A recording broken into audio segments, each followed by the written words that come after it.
Ito na nga pala days yung mga na-hatch na beta fish. Hanapin niya kung nasan sila. Para dun sa mga breeding natin. Kita niyo ba guys ito? Ulit. Yan o, late lang di ba? Yan, dalawa.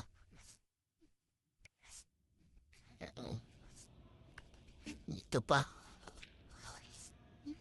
Yan, hindi niya mga na-breed na beta fish.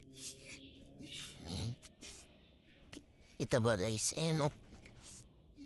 Di ba napakaliit no? No. Oh.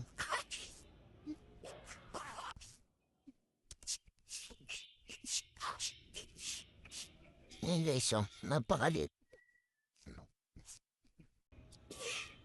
Ayan o. Ang cute.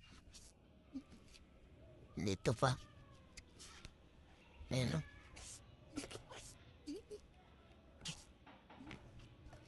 Yan yung mga nuts na beta fish.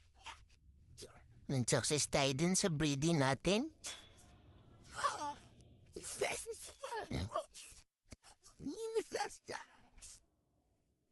Ayan o. Sana mabuhay natin sila lahat. Pero kahit hindi sila mabuhay lahat, at least nag-success yung first breeding natin. Yan. Bonnie lang, meron akong kangkong dito. Plants.